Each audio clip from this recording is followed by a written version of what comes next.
LiberalViewer presents. So, welcome to the April 26th edition of LiberalViewer Sunday Live Clip Roundup. Thanks for joining me. Again, this week of the pandemic, I hope you're all staying safe and well. This week, I have 13 of the best, most newsworthy clips I picked out, mostly from the Sunday morning news analysis shows from the big five corporate outlets of ABC, NBC, CBS, CNN, and Fox News, the so-called corporate media here in the United States, for what should be a really informative, educational, fair use media criticism and political commentary show for you all tonight.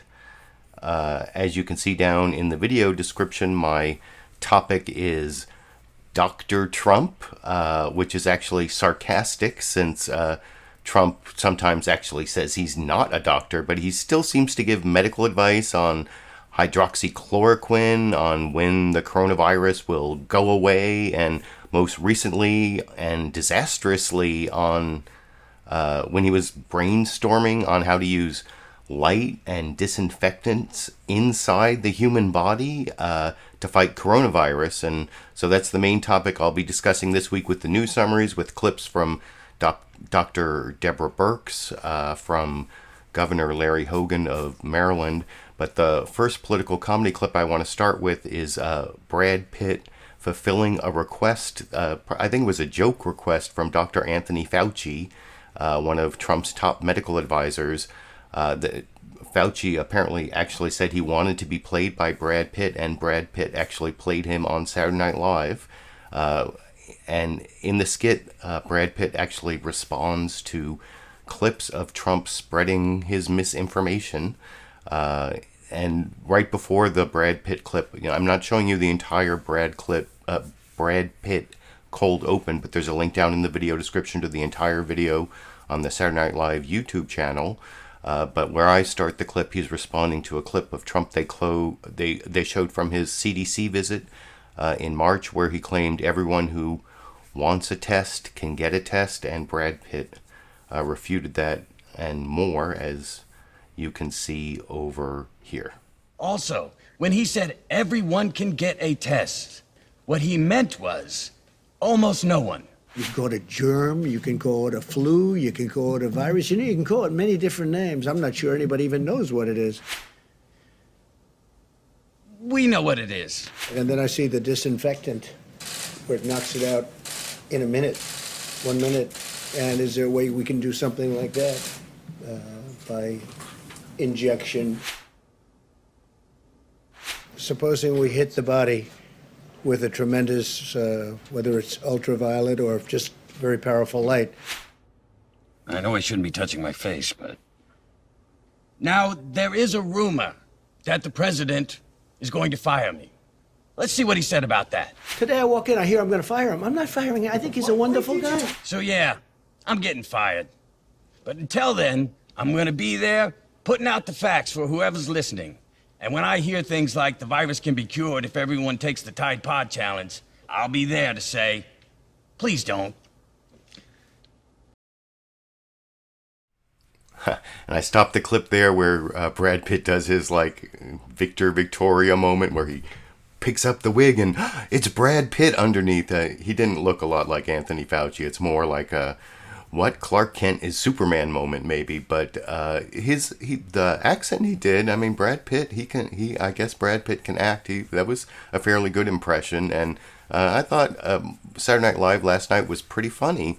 I think it was a lot better than the previous stay-at-home Saturday Night Live episode, especially no laugh track from the other cast members during Weekend Update, which was kind of creepy, and I think they learned how to use the medium a little better this week, and I don't know, unfortunately I think they're going to get a lot more practice, but anyway, you can let me know what you think about that Brad Pitt impression of Anthony Fauci down in the video, down in the comment section, and down in the video description you can see the entire cold open, and you can actually see the entire Saturday Night Live episode on the NBC website at a link I put down there. I put the source of all my clips down there. I forgot to say, I put a link to my clip list of my 13 clips here. You can kind of follow along on my notes and see if I forget to say any of the important things that I tried to remind myself to say.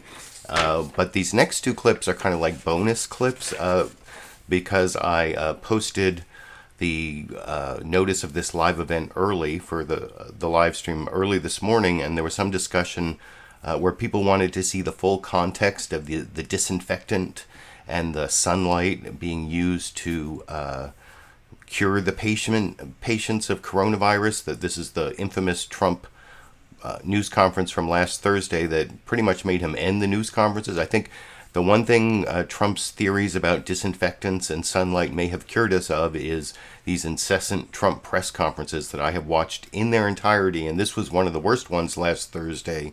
There's a link down in the video description to the entire Thursday press conference, but I pulled the full context of his talk about using sunlight and disinfectant.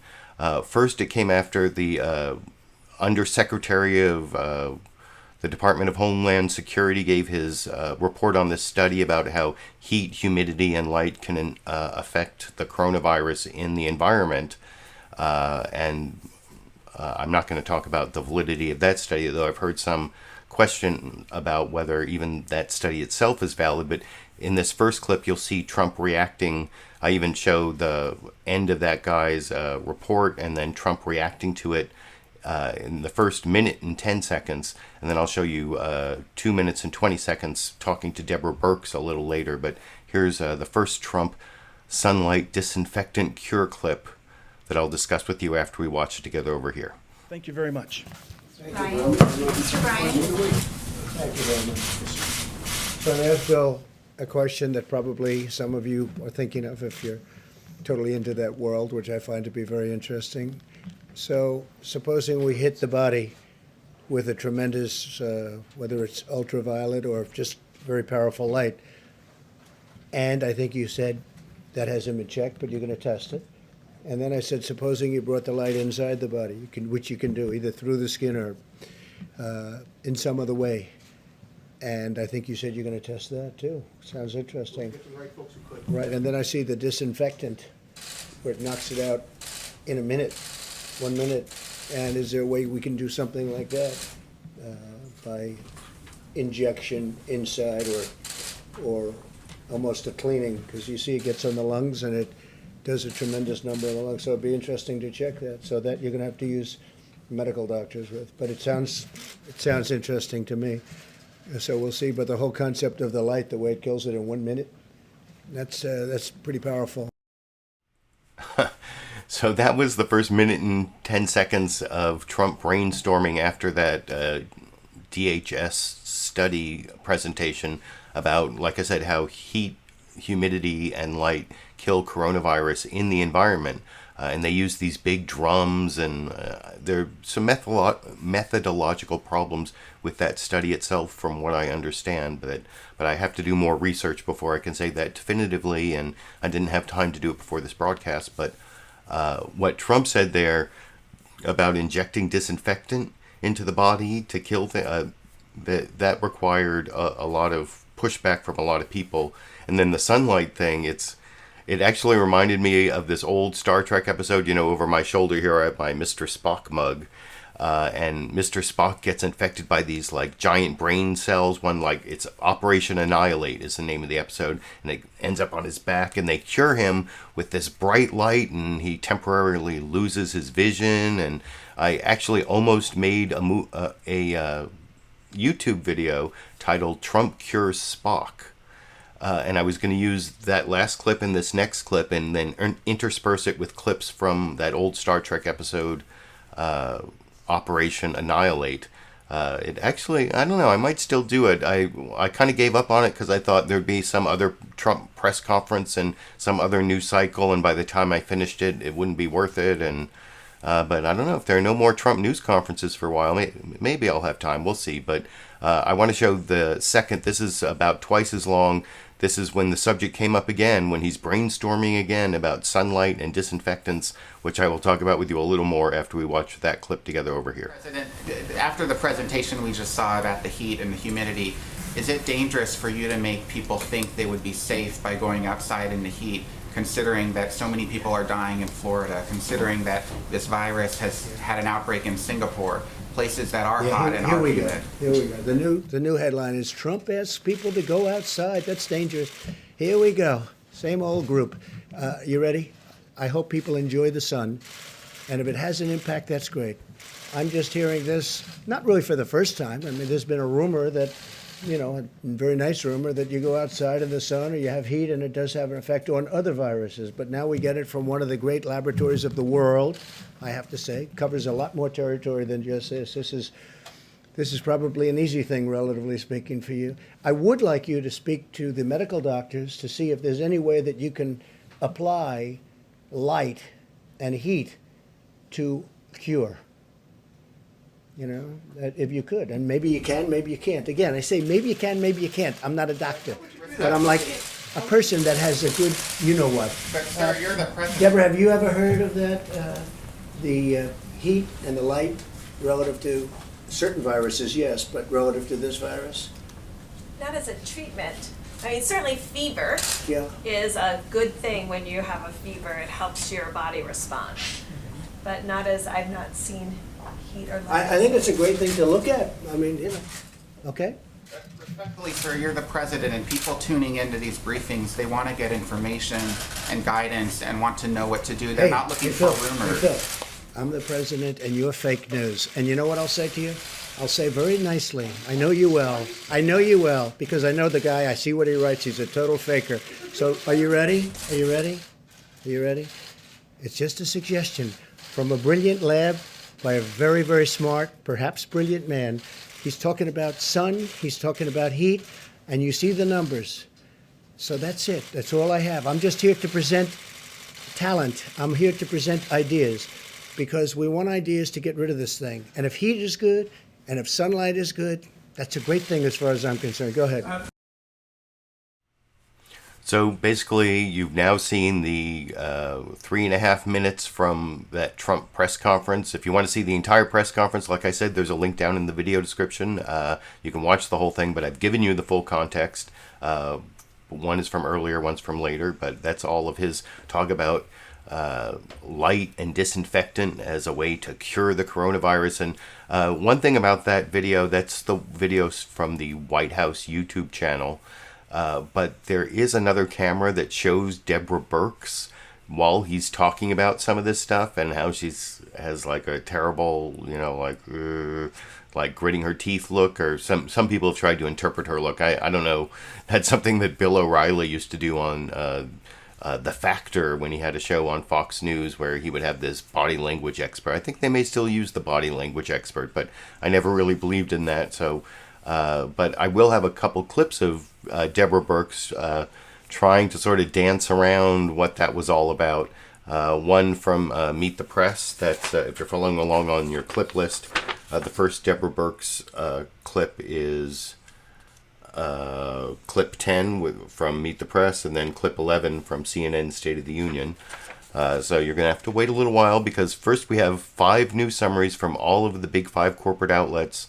And of course, the longest and best one is from NBC News' Meet the Press. That's what I'm about to show you here.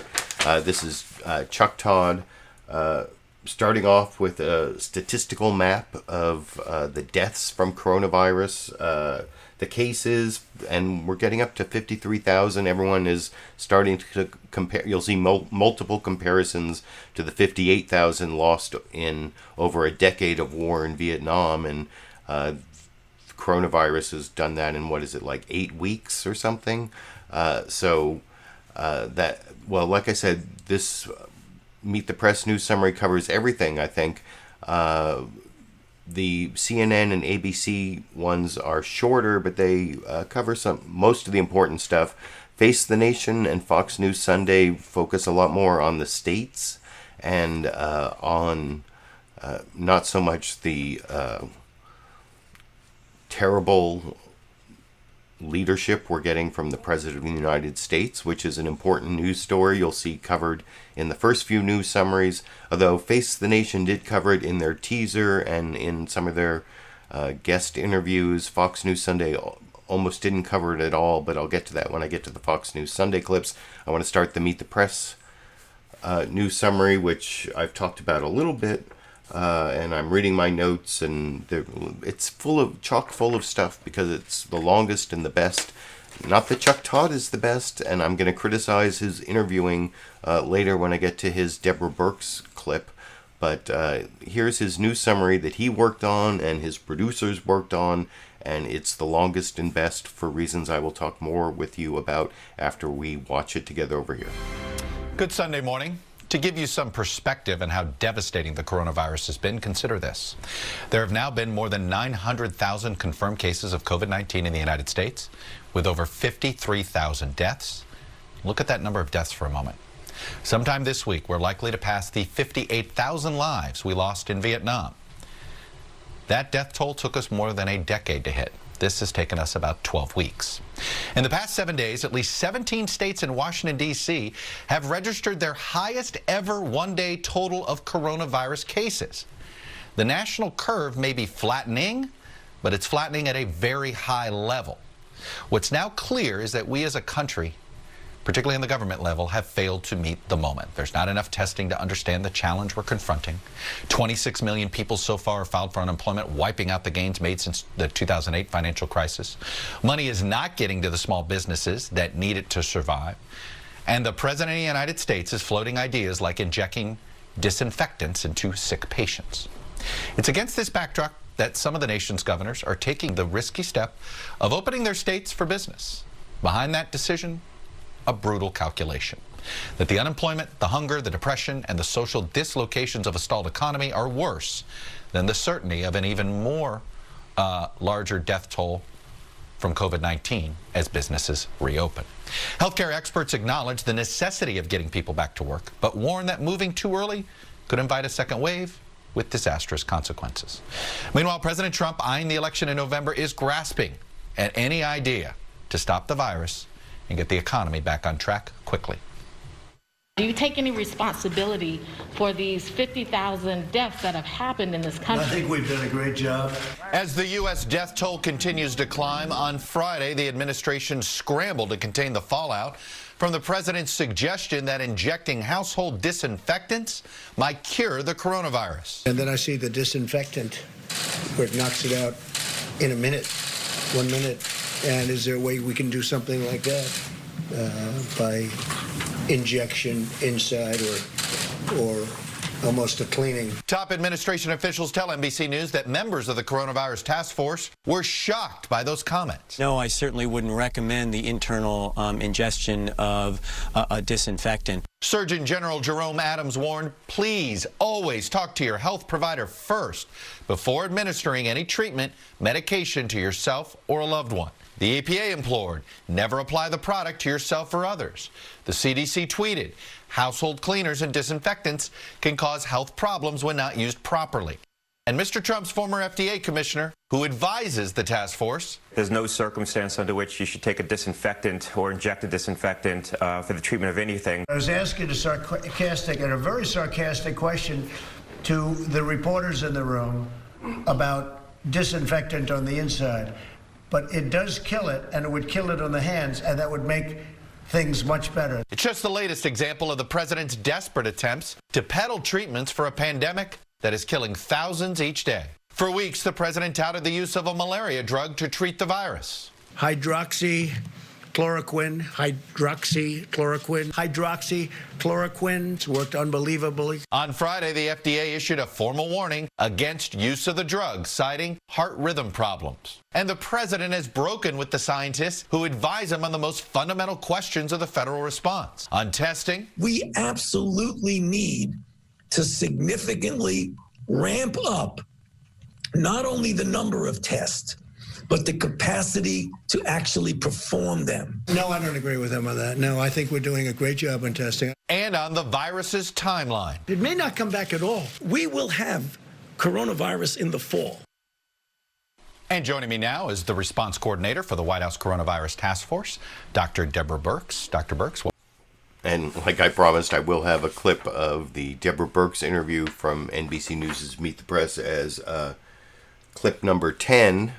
But like I said, I'm focusing on the topic of the Dr. Trump or his bad medical advice on things like hydroxychloroquine and when the coronavirus is going to go away, and now, of course, on using light and disinfectant to cure the virus.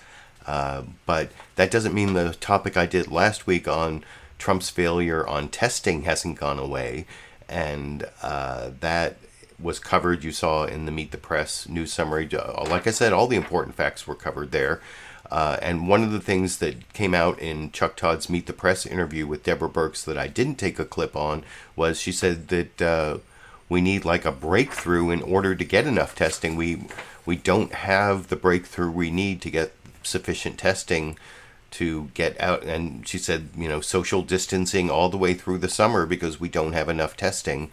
If you watch down in the video description, you can see the full Meet the Press episode and see that full Deborah Birx interview. I'll show what she said when Chuck Todd cross-examined her about the ridiculous advice from Donald Trump about light and disinfectants. Like I said, that'll be clip 10 later, but next I want to get to two much briefer news summaries. These are both about a minute long from ABC and CNN.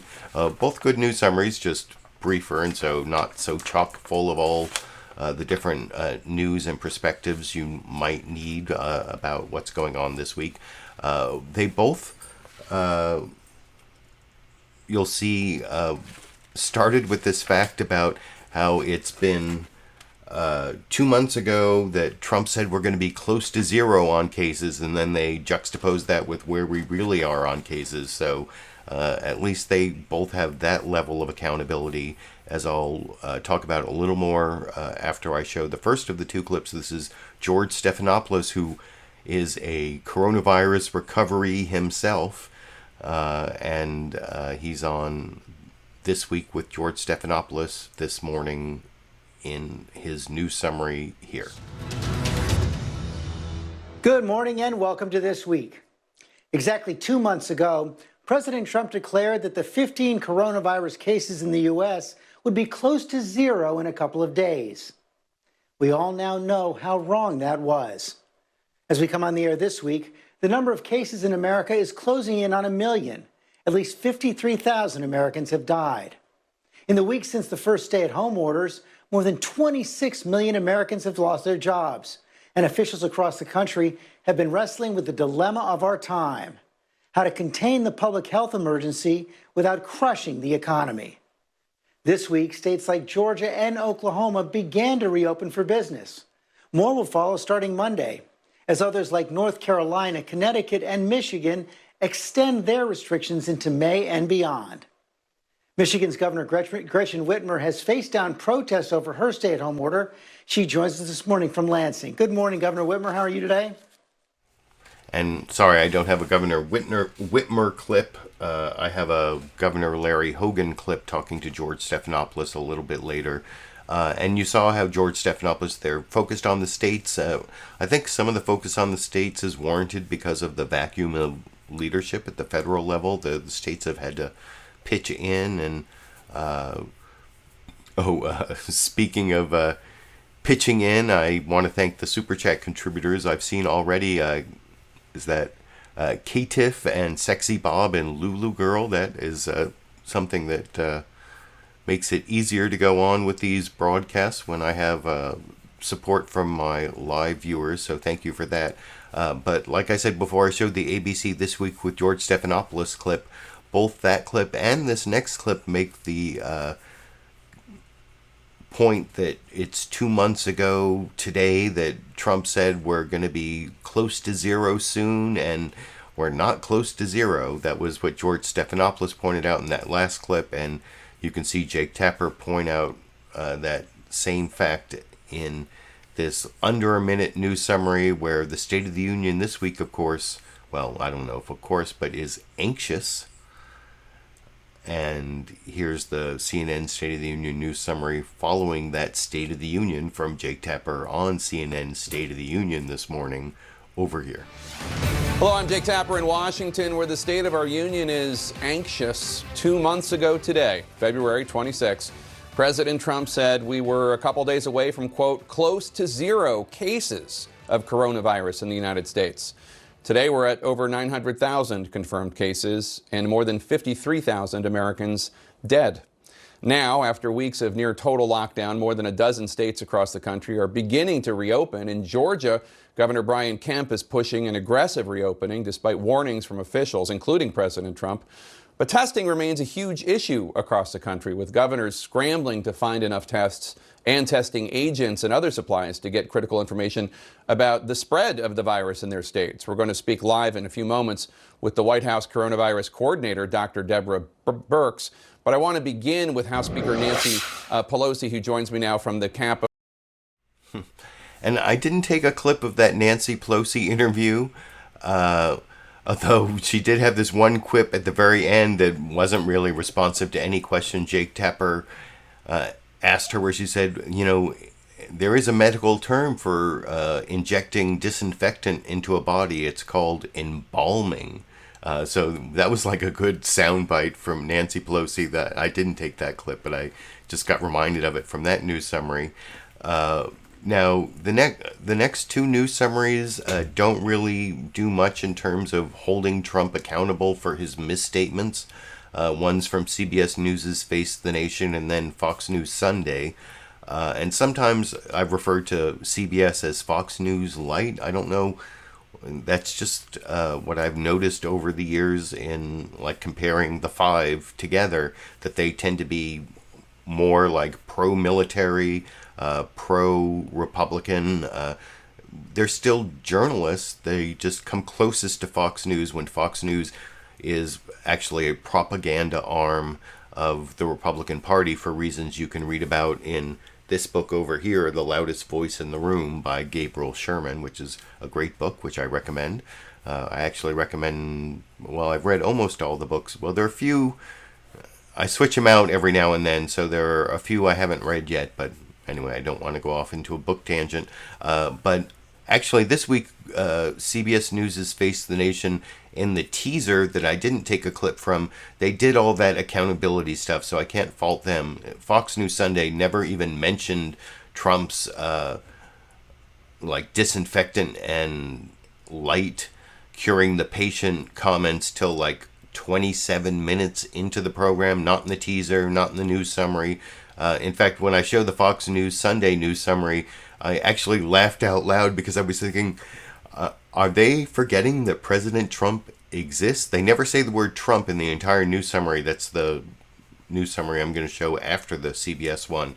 They say the president very near the end, and they talk about the president not doing news conferences anymore, possibly, but they don't say why.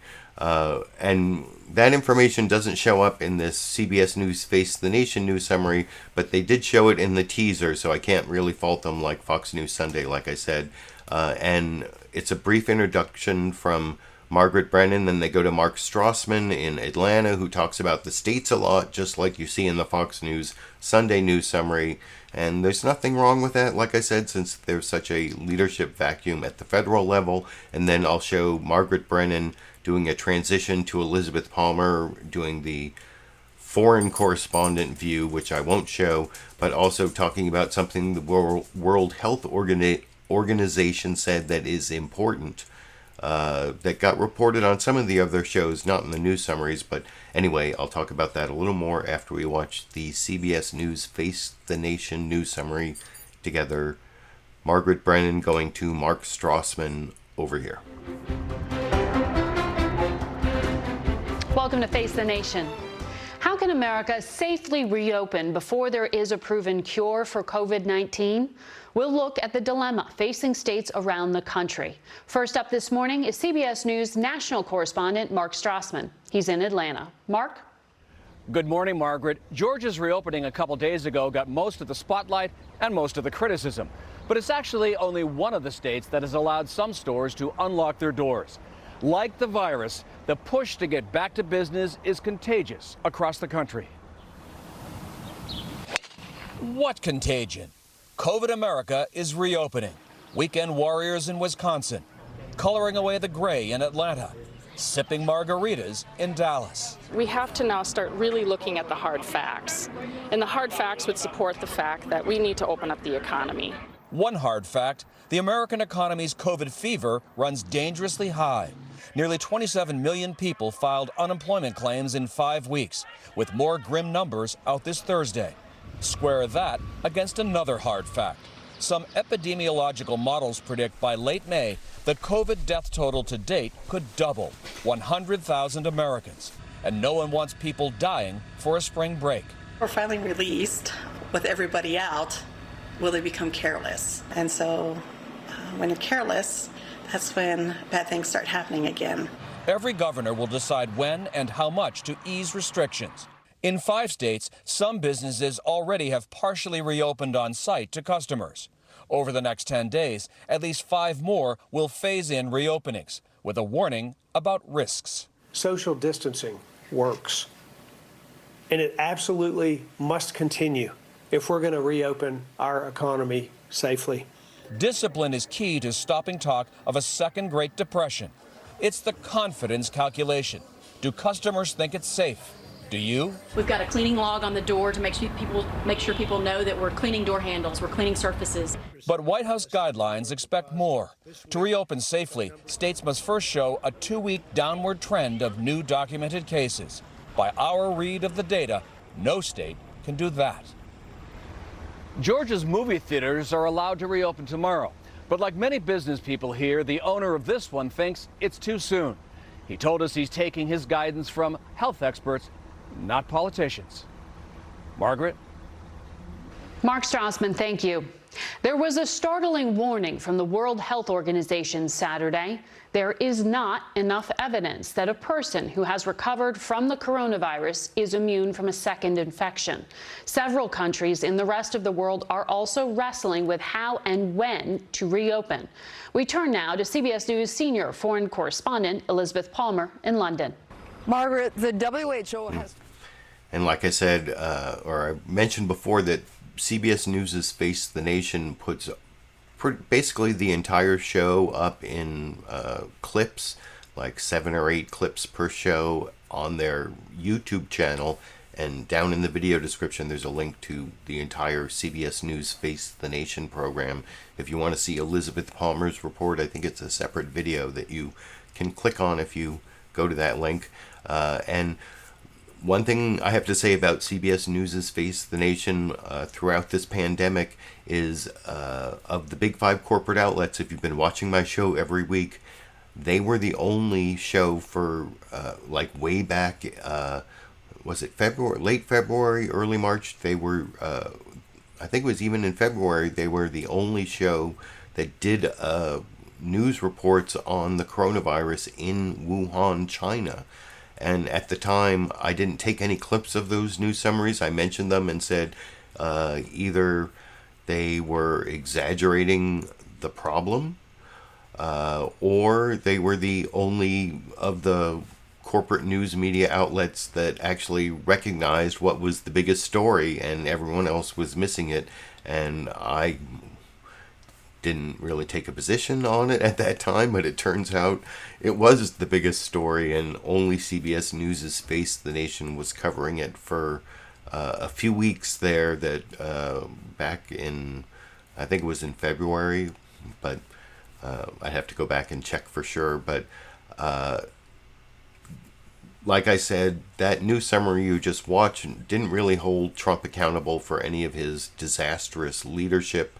But it was actually a few things were in the teaser that weren't in the news summary. It was the hydroxychloroquine controversy. It was the disinfectant injected into the body controversy, and also the retaliation against the scientist who was supposed to be in charge of vaccines, who was reassigned because he didn't want to be involved in pushing hydroxychloroquine. That whole story was all reported by CBS News' Face the Nation in like the teaser before the news summary I just showed. So I can't really fault them as bad as Fox News. And you'll see Margaret Brennan bring up all 3 of those issues when she talks to Republican Governor of Maryland, Larry Hogan, in clip number 13, the final news clip I'm going to show you.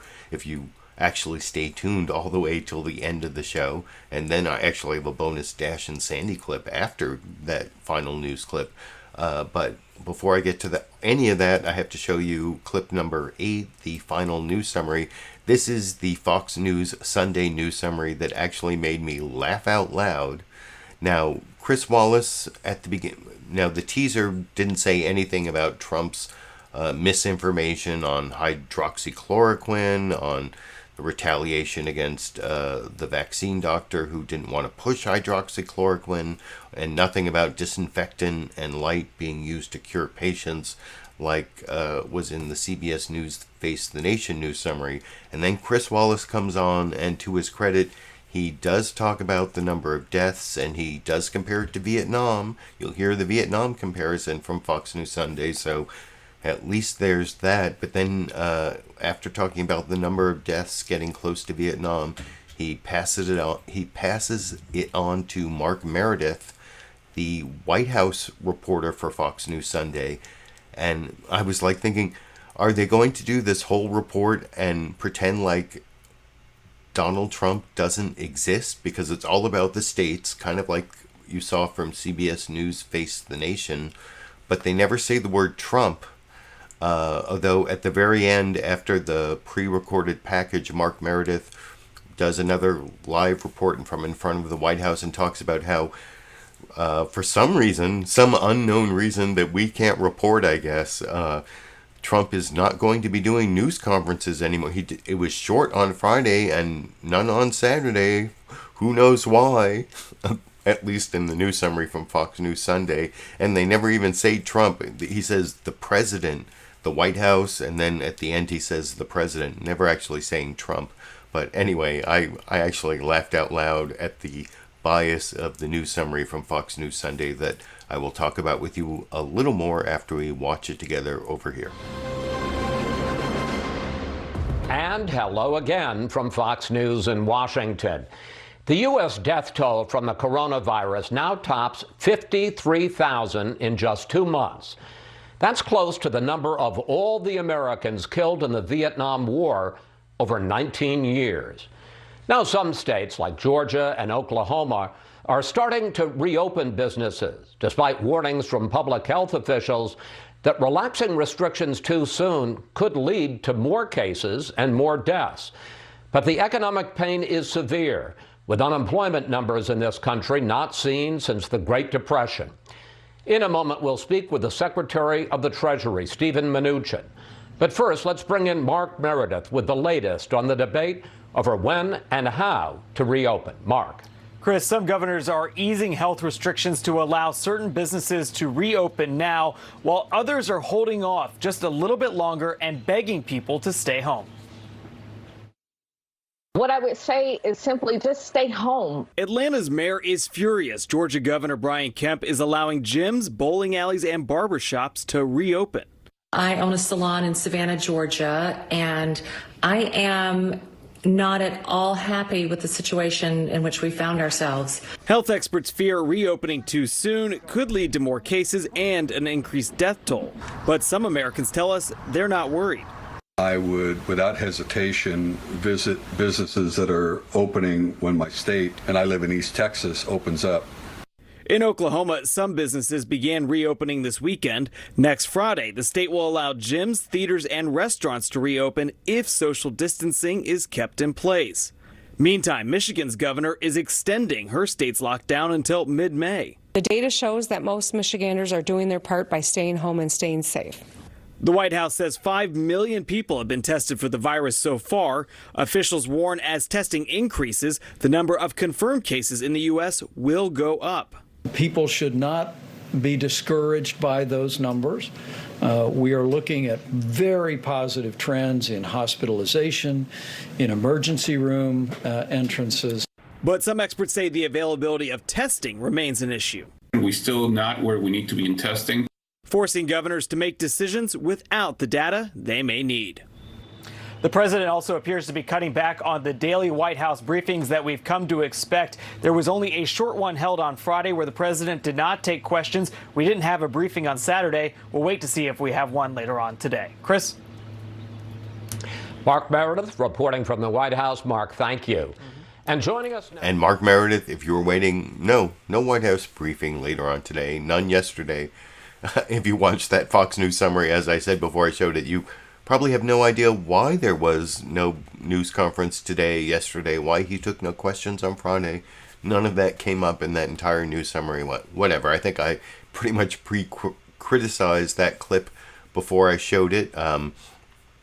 I noticed while I was reading the live commentary and live comments along the way, I thanked 3 of the Super Chat contributors before. Now I see Sinful Solutions, Matthew, Clip Culture, and Kameshwari Kate have all given Super Chat contributions during this live broadcast. So that gives me a buoyant spirit to go forward in this live stream. I thank my live stream viewers for that support. I also am very thankful to the people who support me through PayPal, through Patreon, which are both at links down in the video description. And there's a join button down there where you can actually get a YouTube membership to my channel. Those are all other ways, but the Super Chat contributors always get the live broadcast notice because it's hard to talk for so long, and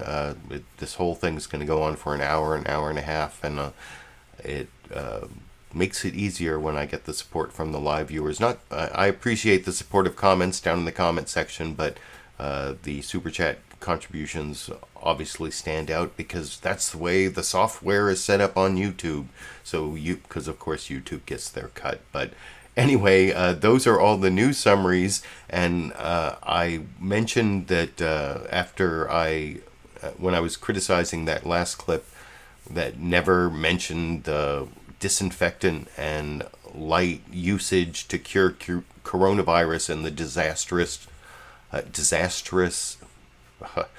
in the really bad Trump news conference back on Thursday, and that didn't come up, I said, till about 27 minutes into the Fox News Sunday program, and this is where it came up, where Chris Wallace is talking to the head of a Johns Hopkins public health center, or a whatever. Down in the video description I have this guy's whole title. His name is Tom Inglesby, and he is the director of the Center for Health Security of the Johns Hopkins Bloomberg School of Public Health. Can you blame me for not remembering that entire title? And Chris Wallace asks him about the misinformation from Trump about 27 minutes into Fox News Sunday this morning over here. I got about a minute left for one final question. As you know, President Trump has come under fire over the last week or so, first for advocating the use of hydroxychloroquine, and then later this week for talking about the possibility, speculating about the possibility of injecting disinfectant. Here he is on that. I see the disinfectant where it knocks it out in a minute.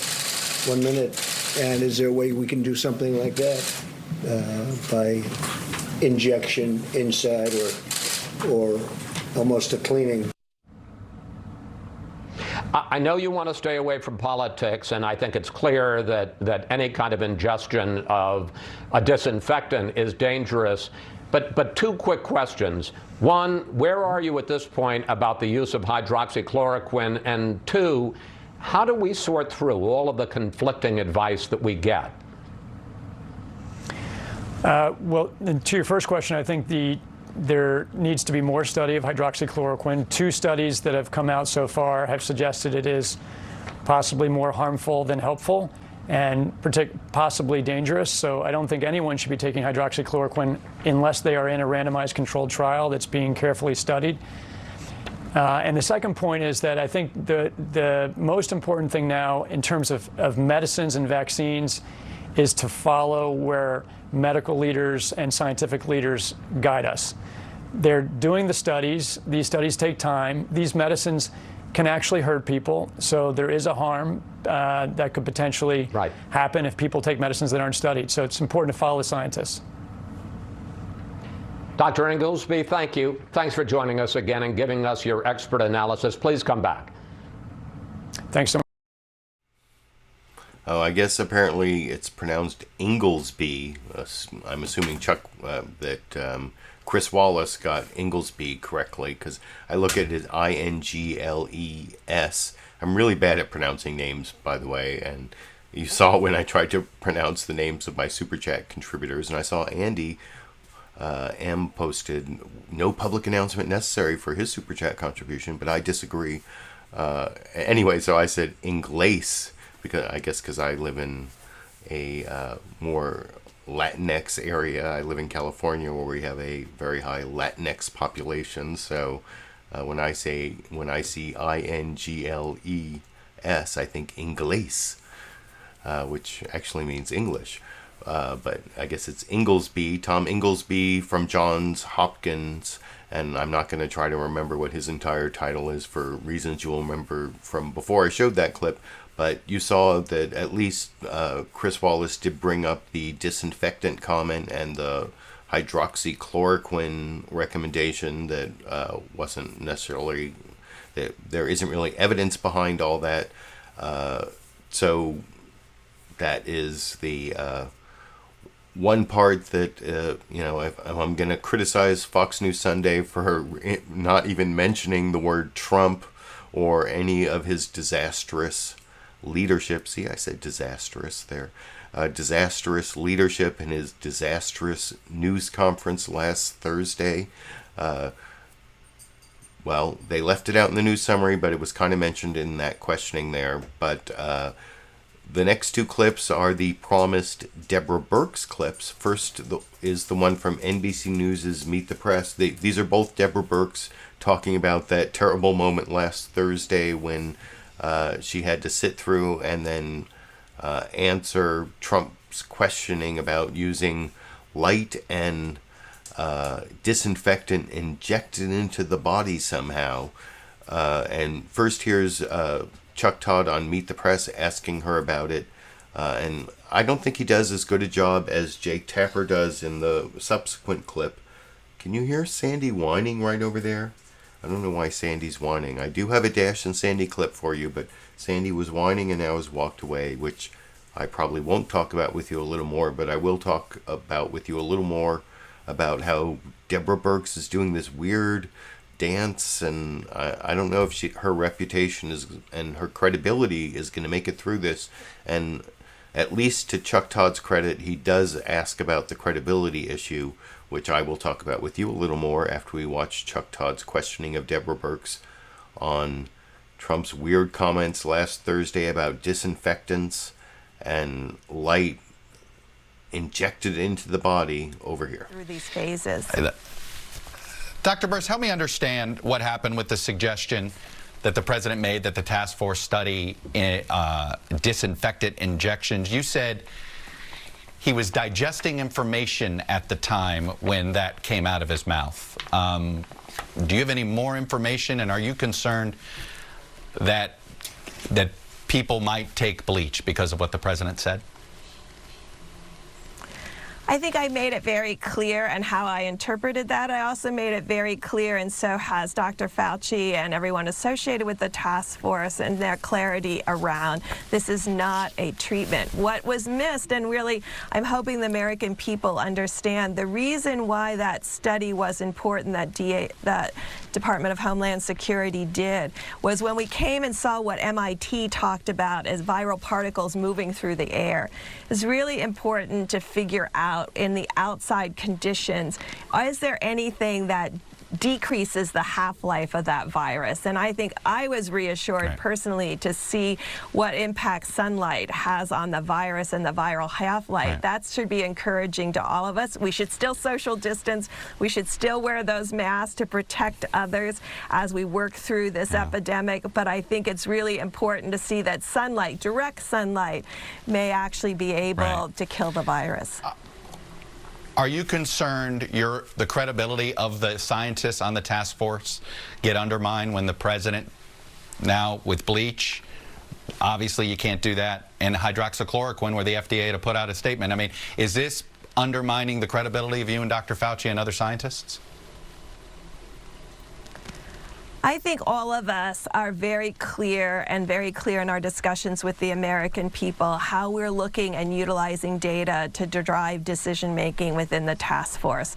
Every day about 2:30 in the morning, I get every single piece of data coming in from every county where we triangulate where is the virus moving, how are people responding to the virus, are we considering absolutely everything to protect American people, and triangulating that data to come up with that day's work. Where should PPE go? Where should we be really talking with governors about a recent outbreak? How do we protect individuals that are essential services? This is the discussion of the task force, and the physicians and the individuals involved in the task force are every day focused on what's the most recent scientific evidence. And I think what really the American people should understand is in the guidelines that the NIH recently published, really helpful, were put up this week to really talk about how to clinically approach this. But we've had really critical data that has come to the forefront over the last few days about how this virus is interacting with people in the United States. And I think that's really critical. We need to constantly be focusing on what we're learning to save more lives and to make our treatment more effective. Dr. Birx, I have to leave it there. I appreciate you coming on and sharing. He has to leave it there. I don't think he did that great a cross-examination. And Deborah Birx kind of dodged the question and tried to talk about the facts. And of course, this DHS study that I mentioned earlier might have methodological problems. The methodology may be flawed in terms of how they test whether the heat and the light and the humidity, how they affect the coronavirus in these big drums. That might not be the best way, and their results have not been replicated, and I don't know so. There are some problems with the methodology of the DHS study, but one thing I remembered I forgot to say about the CBS News Face the Nation news summary when I was watching that they reported on that WHO report that there's no evidence that having gotten the coronavirus means that you are now immune to the coronavirus.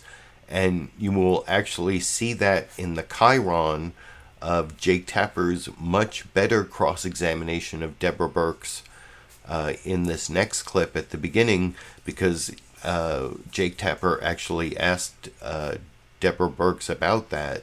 And I'm not showing that part of the clip. Oh, Sandy's coming back and lying down and not whining. You don't believe me? Should I take a picture of Sandy and show it to you right now before I show the Deborah Birx clip? Here. It's not a video, it's just a still photo, but I think I can airdrop it to my MacBook. Come on, MacBook. Waiting. Sending. Sent? Where is it? Oh, here we go.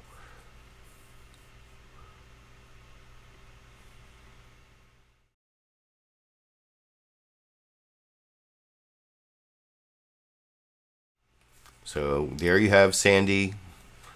Just a live picture, not quite live, but almost live picture of Sandy lying down right there.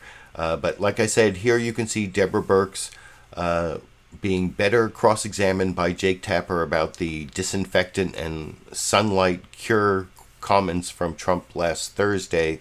And like I said, actually CNN always has really good chyrons in terms of criticism of Trump.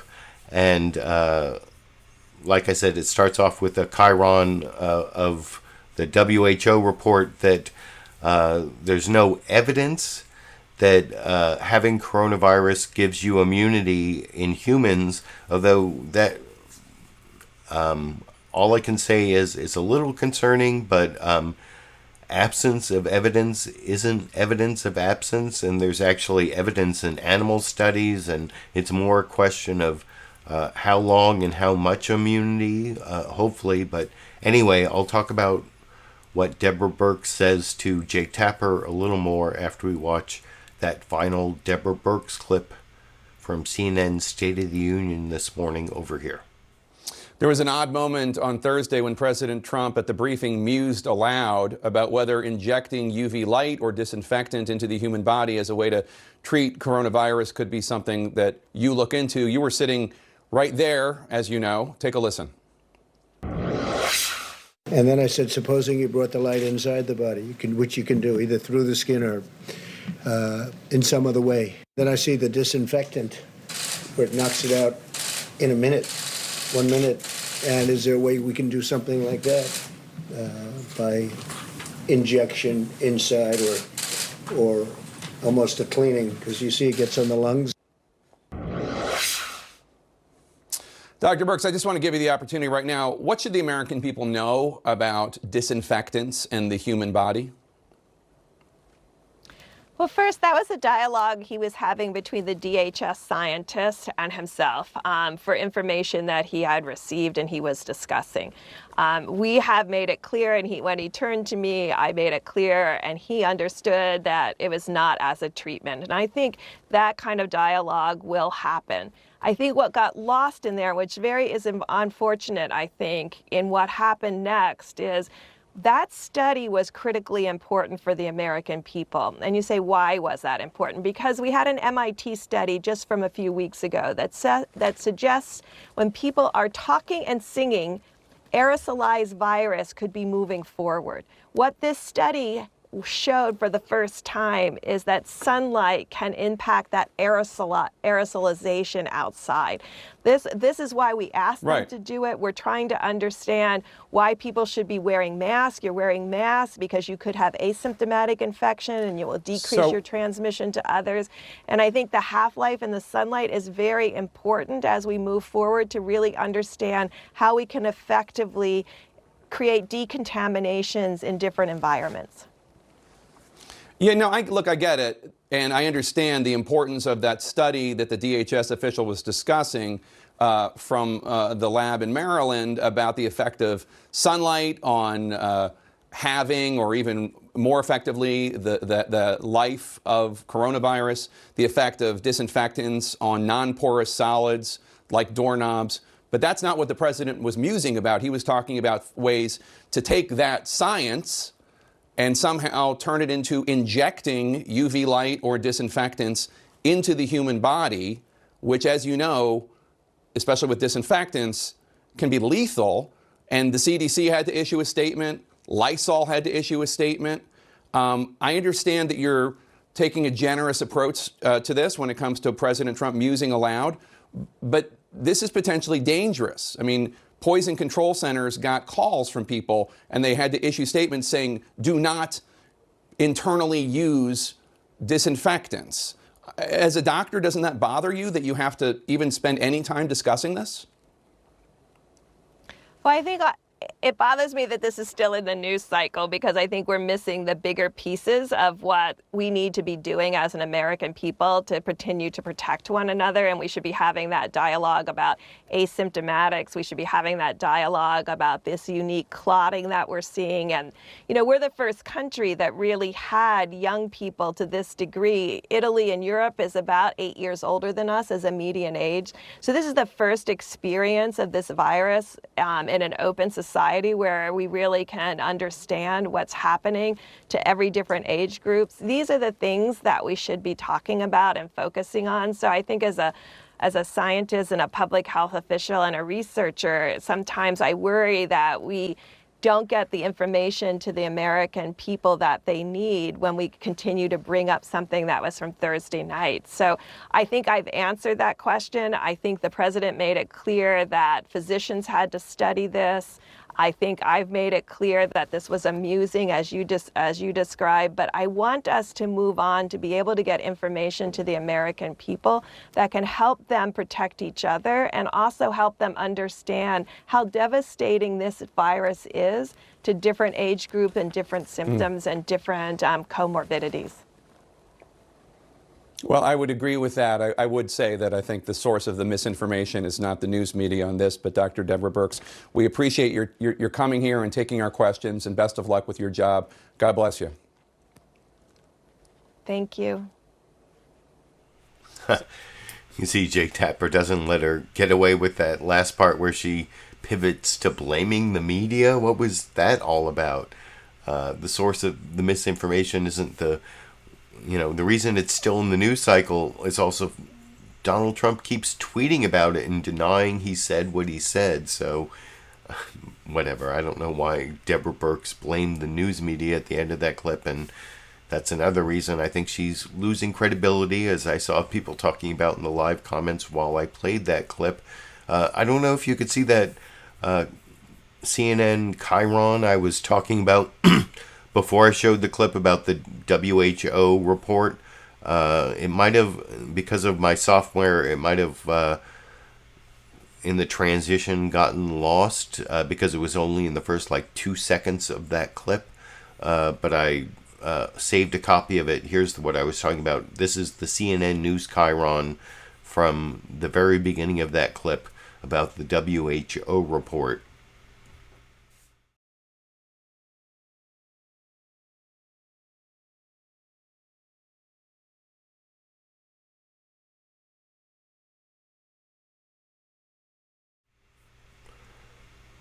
Oh, now you can see because I changed the audio settings so I can talk while I show you this still image. You can read along the bottom there. It says, WHO, no evidence recovered COVID-19 patients are immune. And that would really be the nightmare scenario, that even after you get it, because they can't get you know why there's no vaccine for the common cold? It's caused by multiple viruses. Some of them are rhinoviruses, but there are also coronaviruses. And they change so much that they can't create a vaccine, or because they change so much. When you have gotten the virus, you don't have antibodies that are effective against the virus, and so you're not immune. Of course, I don't think that's true for coronavirus because, like I said earlier, in animals, they've shown that it does actually cause immunity. It's just a question of how long, and then if that's actually true, if you can't get immunity from the antibodies, that means none of these vaccines are going to work, and things are a lot worse than we thought. So I just wanted to point that out, that was reported on the CBS News Face the Nation news summary, and then you see it also talked about here, Jake Tapper and Deborah Birx, even though it wasn't in the clip that I showed you. And then the final two clips I want to show you are Governor Larry Hogan of Maryland talking first to George Stephanopoulos and then Margaret Brennan. And, Larry Hogan almost ran against Donald Trump for the Republican nomination, but Trump was just too popular with Republicans for any real challenger. He was challenged by Joe Walsh, who I follow on Twitter. Not Joe Walsh from the Eagles, but this other Joe Walsh who used to be a member of Congress and was a Trump supporter back in 2016, and to atone for his sins of supporting Trump, now opposes Trump on Twitter, and he's also like a right-wing talk show host. But I don't know why I'm going off on that tangent. Oh, Larry Hogan and also Republican governor of Ohio, Mike DeWine, who has kind of stood up to Trump in this whole pandemic situation. Well, they might be the future, the post-Trump future of the Republican Party. So that's why I'm going to show you two different interviews of Larry Hogan. Here's first George Stephanopoulos asking him about how his the Maryland version of FEMA. This comes up in both the next two clips. The Maryland version of FEMA has posted warnings: don't inject disinfectants, don't ingest bleach or whatever. You'll see it's in the beginning of this clip. I will discuss with you a little more after we watch it together over here. On Friday, your emergency management agency put out an alert to the citizens of Maryland saying, making sure that they did not ingest or inject disinfectants after the president's comments. And the president came out that day and had this to say about his comments. I was asking a very sarcastic question to the reporters in the room about disinfectant on the inside. But it does kill it, and it would kill it on the hands, and that would make things much better. That was done in the form of a sarcastic question to the reporters. Many of your citizens didn't see it as sarcasm. Is that how you took it? Well, look, I think it's really important. This has been important to me from day one about communicating very clearly on the facts, because people listen to these press conferences. They listen when the governor holds a press conference, and they certainly pay attention when the president of the United States is standing there giving a press conference about something as serious as this worldwide pandemic. And I think when misinformation comes out, or you just say something that pops in your head, it does send a wrong message. And we had hundreds of calls come into our emergency hotline at our health department asking if it was right to ingest Clorox or alcohol cleaning products, whether that was going to help them fight the virus. So we had to put out that warning to make sure that people were not doing something like that, which would kill people actually to do it. How do you explain that, something like that? I can't really explain it, George. I just think, look, I think the president's got to focus on the message, stick to a message, and make sure that these press conferences are fact-based. I think other people in the administration have been trying to make that clear to him as well. And we saw a different kind of a press conference yesterday, which I think maybe showing that there's going to be a different trend in the future. You also saw this week Senator McConnell make those comments about states considering... Oh, and that was another big story that you saw covered a little bit in the news summaries about how Mitch McConnell said the states should go bankrupt, and Andrew Cuomo. By the way, you can see all of Andrew Cuomo's news conferences and other videos at a link that's still down in the video description. Because I keep watching. I've watched all of Andrew Cuomo's news conferences and then all of Trump's. And I'm not even that big a fan of Andrew Cuomo. He's certainly not a progressive as the governor of New York, and I have a lot of problems with his policies. But in terms of a performance of his news conferences, he is such a huge improvement on Trump's performances in his news conferences. It's like he's out there. And Gavin Newsom, the governor of my state here in California, also performing really well. But the governor who I want to show again in the final clip is Larry Hogan from Maryland.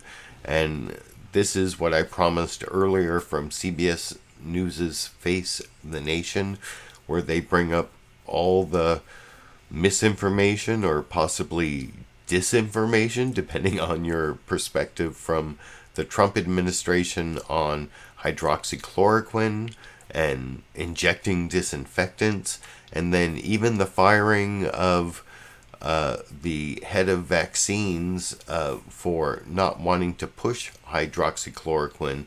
I told you that came up in the CBS News Face the Nation teaser before their news summary, and then Margaret Brennan brought it all up again right after the Mark Strassman news report, and then the Elizabeth Palmer foreign news report, and then when she got to Larry Hogan, her first question, and I even showed the little introduction here where she says, you know, Maryland's had its biggest death toll, so sorry about that. And now I'm going to ask you about our idiot president in the final news clip that I will discuss with you after we watch it together over here. Their highest number of deaths in a single day just yesterday. I'm sorry to hear that, Governor. Good morning to you. Good morning. Thank you. This week, the president, from the White House podium, contradicted his top 3 medical advisors when they said that the virus may come back in the fall, overlap with flu season, and be even more difficult. We also had the administration remove a top scientist who'd been working on vaccines because of what he claims was retaliation for warnings about hydroxychloroquine. And then the president suggested potentially ingesting disinfectants, an idea to try to kill the virus. When you hear this kind of disinformation, how dangerous do you think it is, particularly when it comes from the White House? Well, I think it's always critically important for a leader to put out the facts and to be as open and honest and transparent as possible. And that's what I've tried to do as the governor of my state, particularly in the middle of this crisis. And I think it's critical that the president of the United States, when people are really scared and in the middle of this worldwide pandemic, that in these press conferences that we really get the facts out there. And unfortunately, some of the messaging has not been great. I mean, the mixed messaging, I've raised concerns multiple times about conflicting messages. We had hundreds of calls in our hotline here in Maryland about people asking about injecting or ingesting these disinfectants, which is hard to imagine that people thought that was serious, but people actually were thinking about this. Was this something you could do to protect yourself? I've been trying to do my very best from the beginning of this crisis. We pulled together a coronavirus response team made up of the smartest epidemiologists and public health doctors in the world to advise us every step of the way. And we've been trying to base all of our decisions on that information, those facts, and to try to get those facts out to the public so that they know exactly what's going on. As you said, your state had to warn residents not to ingest disinfectants. Should the president stop these briefings? Well, I think having briefings to inform the public of what's going on is important. And I think his coronavirus team has really been doing a good job. And there's some really smart folks on there that are providing valuable information. So I'd hate to see that stop. But I think I think you saw a different briefing yesterday where the president didn't take questions. We didn't have a 2-hour-long press conference that went off into different topics, and perhaps that's indicating a different strategy. And I think maybe some of his advisors are suggesting that maybe a different communication policy might be more helpful. I want to ask you about this region of the country. Dr. Birx said. So, what do you think? Is Larry Hogan there, the Republican governor of Maryland? Is he the future of the post-Trump Republican Party? I mean, is he that nearly extinct species, a rational Republican? Is that what he's trying to promote there with the answer you saw to Margaret Brennan's better questioning, I think, possibly than Jake Tapper, at least on, better questioning, than George Stephanopoulos. Those were the 2 Larry Hogan clips I showed, and anyway, you can let me know what you think down in the comment section. And before I finish, I did promise that I have a bonus Dash and Sandy clip, the dandy clip, I guess, as some people like to call it. I saw in the comment section, and I appreciate all the live viewers who have stayed with me all the way through the end here. And so if I'm desperate for a bonus Dash and Sandy or dandy clip, where do I go? Regular viewers will know it's over by the food and water bowls, and that's where I got the Dash and Sandy clip this afternoon before I started the show. You will get a little vocalization from Dash and some actual Dash and Sandy interaction in the 15-second clip I will end the show with over here.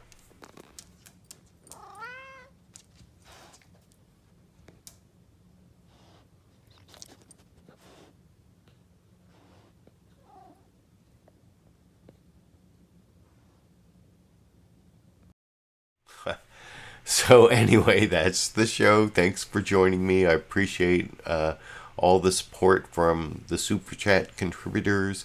I thank them along the way. I guess I don't really have to take a screenshot and include it since I named everyone, I think, individually along the way. And even the live viewers who didn't contribute by Super Chat, I appreciate your comments. And the recorded show viewers who will comment later, I actually read all of those comments and sometimes respond to those. And down in the video description, you will see links to support my program. If you like what I'm doing, give me a thumbs up, supportive comment, or financial support through PayPal, Patreon, or the join button down below the video. And I don't know, I saw some feedback on my Trump Cures Spock video. Maybe if I get enough supportive comments in the recorded show view section, the comment section from the recorded show viewers, maybe I'll make that video. It might be worth it. It could be fun. Let me know what you think. In any case, even if I don't make that video, I will be back next Sunday and every Sunday for the rest of 2020 at least, I guess. Stay safe, stay well, do what you have to do to stay safe and stay well during the pandemic, and I guess until I have some reason to upload some other video or whatever, I will be back next Sunday and every Sunday for the foreseeable 2020 future. And until then, I will be seeing all of you around the internet.